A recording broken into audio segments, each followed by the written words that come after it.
BP501TP Medicinal Chemistry Question Series Structural Activity Relationship of Local Anesthetics. So basically आज हम लोग देखने वाले हैं Structural Activity Relationship किसका Local Anesthetics का. So पिछले हर साल ये क्वेश्चन आ रखा है. So it is very important as an exam point of view. So जो Local Anesthetics है वो जनरली दो क्लासेस में डिवाइडेड है. एक है प्रोकेन सीरीज जिसको हम लोग एस्टर डेरिवेटिव के नाम से जानते हैं और एक है लिडोकेन सीरीज जो होता है एमाइड डेरिवेटिव. सो पहले हम लोग देखेंगे एस्टर डेरिवेटिव. एस्टर डेरिवेटिव का जो जनरल स्ट्रक्चर है वो कुछ इस हिसाब से है. एक होता है उसमें एराइल ग्रुप, दूसरा होता है एमिनो अल्काइल ग्रुप और वो लिंक्ड होता है दोनों एराइल ग्रुप और एमिनो अल्काइल ग्रुप लिंक होता है थ्रू अ लिंकर ग्रुप जिसमें होता है C double bond O X और एक कार्बन चेन. जो इफ ये जो C डबल बॉन्ड O है इसकी वजह से हम लोग उसको बोलते हैं एस्टर डेरिवेटिव. इफ अगर इधर C डबल बॉन्ड O की जगह होता है C डबल बॉन्ड S तो उसको बोल देंगे थायो एस्टर डेरिवेटिव. और इफ इधर C डबल बॉन्ड N रहेगा तो उसको बोल देंगे एमाइड डेरिवेटिव.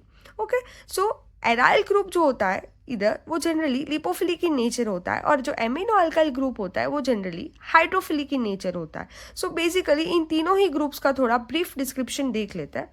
जो एराइल ग्रुप होता है वो जनरली ग्रुप नेसेसरी है for penetration of the drug across the membrane, right. और जितनी ही एराइल ग्रुप ज़्यादा हुए उतना ड्रग का डिफ्यूजन ज़्यादा होगा क्योंकि मैंने बोला कि एराइल ग्रुप जो होता है वो लिपोफिलिक इन नेचर होता है. सो जितने लिपोफिलिक ग्रुप ज़्यादा होंगे उतना ही ड्रग का डिफ्यूजन फास्टर. जो लिंकर ग्रुप है वो गवर्न करता है ड्यूरेशन ऑफ एक्शन और बैलेंस आउट करता है टॉक्सिसिटी को. ठीक है, जो एमिनो अल्काइल ग्रुप है वो जनरली सेकेंडरी या टर्शरी अमाइन होना चाहिए क्योंकि अगर वो प्राइमरी अमाइन हुआ तो वो इरिटेंसी कॉज करेगा. सो मोर प्रेफरेंस इज सेकेंडरी या टर्शरी अमाइन. और जो एमाइनो अल्काइल ग्रुप होता है वो जनरली हाइड्रोफिलिक इन नेचर होता है. जो मिथिलीन ग्रुप है वो बहुत इंपॉर्टेंट है बिकॉज वो हाइड्रोलिसिस को इनहिबिट करेगा जिससे ड्रग की ड्यूरेशन ऑफ एक्शन बढ़ जाएगी. ठीक है, अभी जो एस्टर डेरिवेटिव वाला जो क्लास है वो जनरली इस drug of this class have less stability. क्यों? क्योंकि वो हाइड्रोलिसिस से इजीली ससेप्टिबल होता है. इसकी वजह से उनकी स्टेबिलिटी कम होती है, उनकी पोटेंसी भी कम होती है, ड्यूरेशन ऑफ एक्शन कम होता है और साइड इफेक्ट होने के चांसेस ज़्यादा रहते हैं और इरिटेंसी भी कॉज करता है. सो इन सभी प्रॉब्लम्स को हम लोग को इस स्ट्रक्चर में कुछ मॉडिफिकेशन करेंगे. बेसिकली हम लोग स्ट्रक्चर में कुछ मॉडिफिकेशन करेंगे जिससे ड्रग की जो लोकल एनेस्थेटिक एक्टिविटी है वो बढ़ जाए. और अगर ड्रग फॉर एग्जांपल किस हिसाब से हम लोग बढ़ाएंगे, अगर हम लोग बहुत मिथिलीन ग्रुप बढ़ा दे तो इसकी वजह से जो हाइड्रोलाइसिस है वो हिंडर हो जाएगा और हमारी जो ड्रग है वो ज़्यादा स्टेबल हो जाएगा. इफ़ ड्रग ज़्यादा स्टेबल हो जाएगा तो ऑब्वियसली बात है उसकी पोटेंसी और ड्यूरेशन ऑफ एक्शन भी बढ़ जाएगा, राइट. सो इस हिसाब से हम लोग स्ट्रक्चर में कुछ ऐसे मॉडिफिकेशंस करेंगे जो कि हमारे ड्रग की लोकल एनेस्थेटिक इफेक्ट को बढ़ा दे. ठीक है, अभी सारे ही ग्रुप को थोड़ा और डिटेल में देखते हैं. First is aryl group. As I said earlier कि एराइल ग्रुप इज एसेंशियल. क्यों? क्योंकि वो ड्रग को सेल मेम्ब्रेन के थ्रू पेनिट्रेट होने में मदद करता है, राइट. और एराइल ग्रुप जो होता है वो लिपोफिलिक इन नेचर होता है. अभी एराइल ग्रुप में कुछ 3 पॉइंट्स है जो कि इंपॉर्टेंट है एग्जाम में मेंशन करना. First point is aryl group is directly attach to carbonyl group.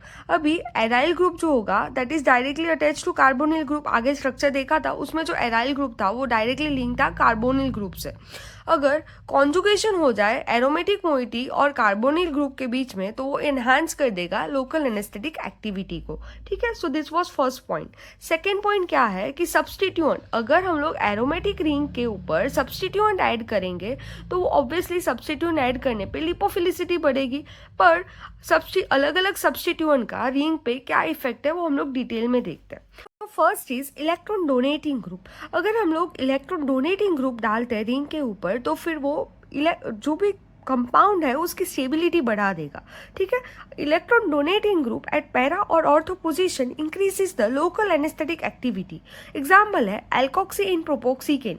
अगर हम लोग प्रोपोक्सी ग्रुप डालते हैं ऑर्थो पोजीशन इन प्रोपोक्सीकेन तो वो जो भी ड्रग का हाइड्रोलिसिस है वो डिफिकल्ट कर देता है जिससे ड्रग की स्टेबिलिटी बढ़ जाती है. और ऑब्वियसली बात है अगर ड्रग की स्टेबिलिटी बढ़ेगी तो इनडायरेक्टली उसका ड्यूरेशन ऑफ एक्शन भी बढ़ जाएगा.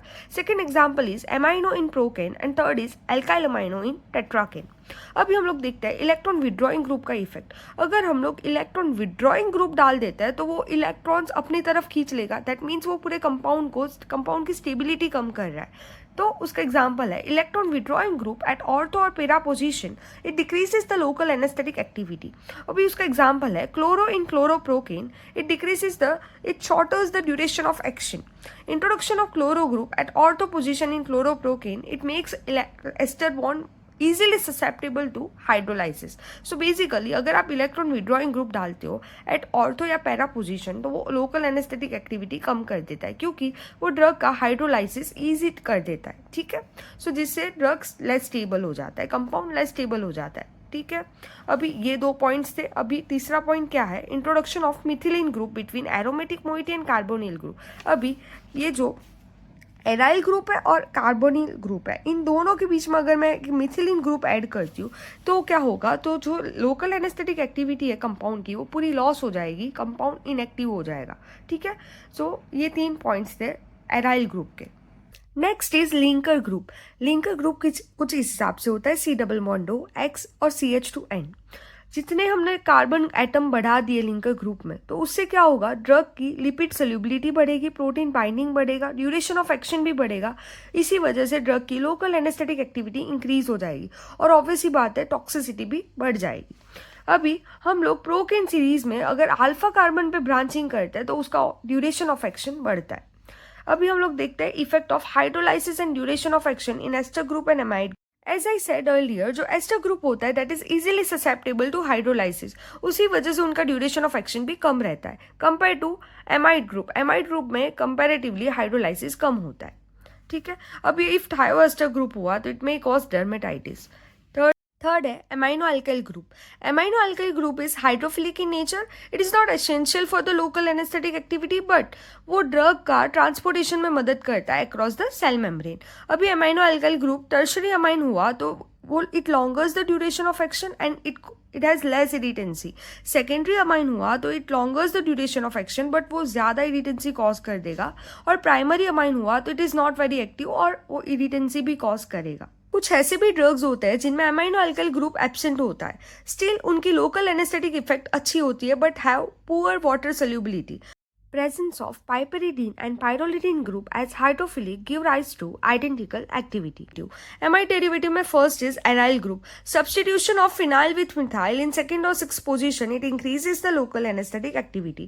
Next is linker group. जो linker group में जो X था, it can be carbon, oxygen या nitrogen. ठीक है, इन lidocaine series अगर हम लोग alkyl group का lengthening करेंगे, alkyl group की चेन बढ़ाएंगे तो वो pK ड्रग का pK बढ़ा देगा, साथ ही साथ पोटेंसी भी कम कर देगा। ठीक है, hydrophilic group generally more preference clinically जो मोर यूजफुल है that is tertiary amine. Primary और सेकेंडरी अमाइन इरिटेंसी कॉज करते हैं, इसलिए ज़्यादा प्रेफरेंस है टर्शरी अमाइन इज एसेंशियल। ठीक है, ये है amino alkyl group. Hydrophilic group is nothing but amino alkyl group. Thank you.